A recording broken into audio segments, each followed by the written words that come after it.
যোগ্য শিক্ষক শিক্ষিকাদের সম্মানের সাথে স্কুলে ফেরাতে হবে, দুর্নীতিগ্রস্তদের শাস্তি দিতে হবে।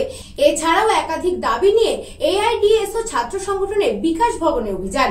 মঙ্গলবার দুপুরে এআইডিএসও সংগঠনের একটি দল আগে বিকাশ ভবনের সামনে আসে। এই মুহূর্তে বিকাশ ভবনের সামনে চলছিল বিক্ষোভ। তারপরেও একটি দল সল্টলেক করুণাময়ী থেকে মিছিল করে বিকাশ ভবনের সামনে আসে।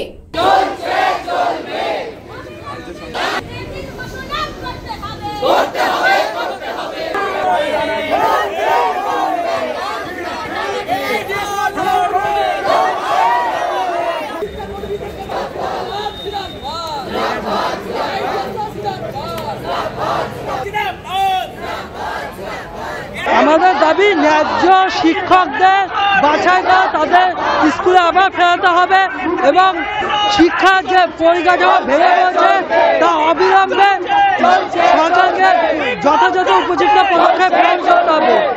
আর রাজ্যে এবং কেন্দ্রের যে জাতীয় শিক্ষানীতি তা অবিলম্বে বাতিল করতে হবে। আমরা দেখছি যে স্কুলগুলোর পরিকাঠামোহীনতা ভুগছে, তার মধ্যে দুর্নীতি যারা করলো তাদেরও শাস্তি হলো, যারা ন্যায্যভাবে চাকরি পেল তাদের চাকরি চলে গেল।